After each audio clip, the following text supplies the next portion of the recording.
I'm Anaïs The Hoops. These are the hoops.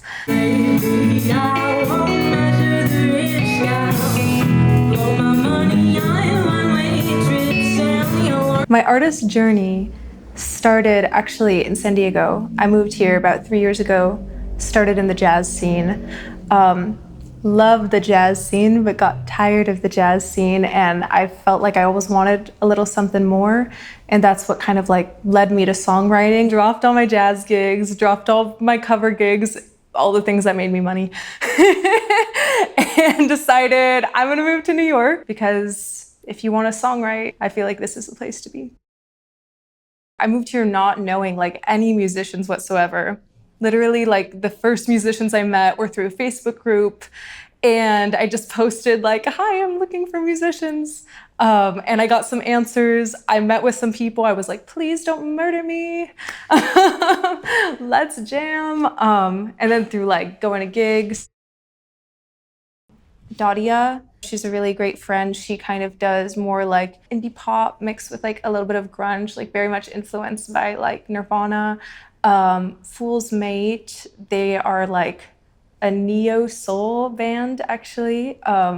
They both were like in rock bands before and then kind of like came together and formed this duo of like neo soul.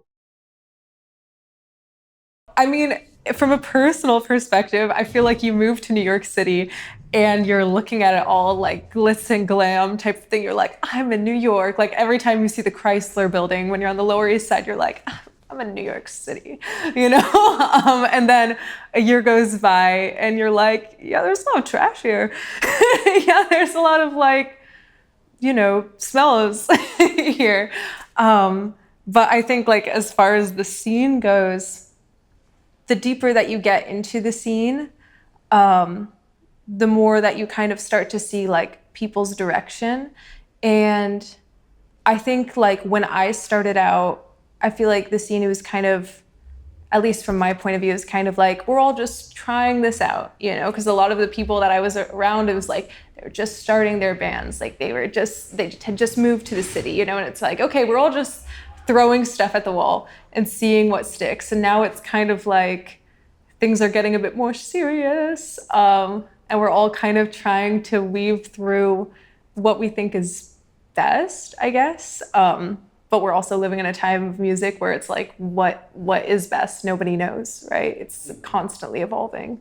I think it's the difference between like, I'm pulling up to the show and I'm just going to play whatever I just wrote and see how the audience takes it versus being like, okay, now I want to put on a show, you know? And like, maybe there's a moment like that. I personally love moments where you just like play something for a crowd and kind of feel how it feels in that room, in that moment. But also it's like, you're trying to figure out who you are as an artist and like how to represent yourself as an artist. And I feel like I'm feeling that shift between like, not only in myself and my artistry, but also all of my peers. I feel like we're all kind of in that same place where it's like, how do we kind of create these caricatures of ourselves almost, and like these artist versions of ourselves, you know, when we're on stage. You want to be genuine, like you're not trying to just put on a show to put on a show, but at the same time, it's like anything you do up there. I mean, it's similar to like when people are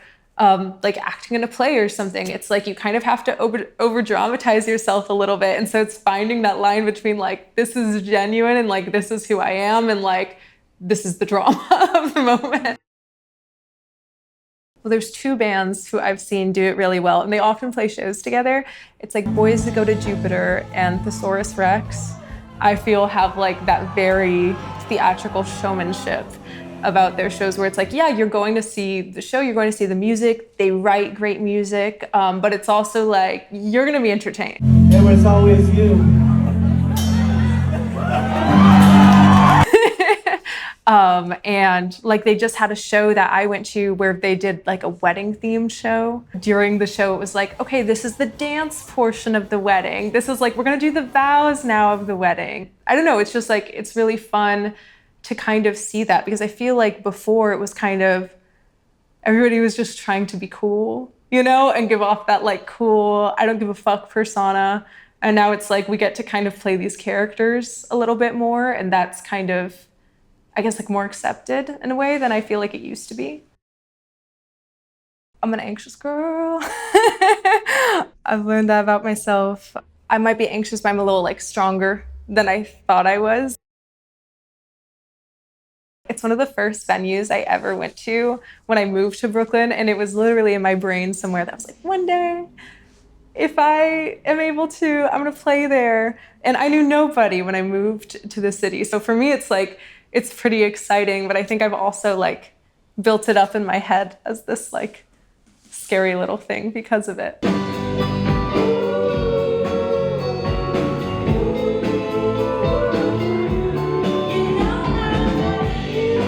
I think this is my biggest show I've done so far. There's a big jazz scene in San Diego, actually, like that probably dominates all of music that is there, which is really interesting. And like, not a lot of people know that, but like almost every venue in the city is a jazz venue. And then if you do anything other than jazz, especially if it's not covers, there's probably like 4 venues to choose from. And then like a lot of house shows, you know, but it's like you kind of have to be in the know about it. It's a little trickier to meet people because it's not like New York City where we have that culture where we're just like literally on top of each other all the time and you run into people all the time. It's like if you don't specifically go to this destination to meet this person, you probably will never have to see them again in your life. So I think this scene there feels a lot more disjointed and it feels a lot more difficult to kind of create that camaraderie. Whereas I feel like here, even though I moved here not knowing any other musicians, like as soon as I was able to figure out like, okay, what venues do I go to? It's like, I think a lot of us are coming from other parts of the country and like we know what it's like to be in places where it's like, okay, well maybe they don't value songwriting as much or like rock music as much or indie pop music as much. And we also know what it's like to, I guess, start from scratch. And so I feel like the community here is really supportive. Every city kind of goes through its stages. And I feel like right now San Diego's and it's like, let's drink some wine. Let's go to a jazz club stage.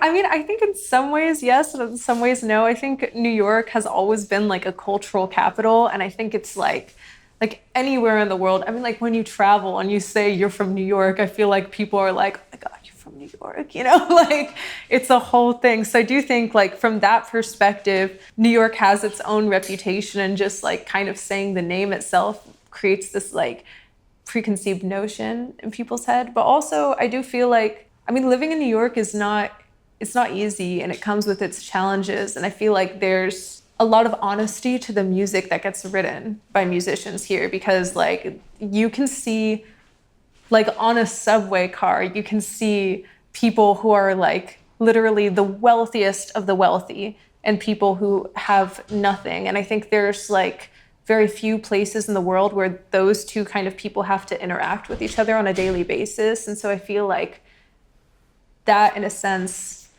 like from a music perspective, I mean, I feel like musicians kind of like point this, what's the word I'm looking for? Like almost like a magnifying glass. Yeah, I was like mirror glass. No, they point this magnifying glass at like the world around them, you know? And so I do feel like there's something really powerful about that doesn't exist in a lot of other places. Everybody has their struggles everywhere else and everywhere else has their truth too. And so I don't know. I don't know if I can quite say 100%, but I do think yes in some ways.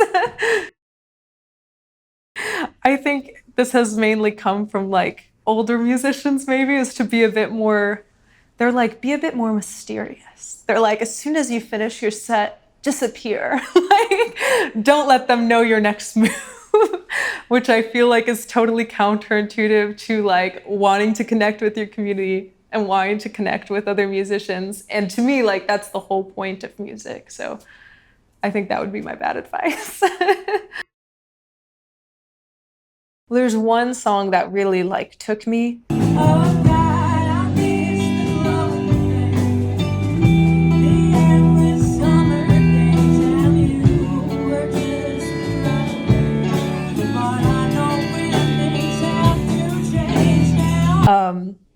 I was at home by myself.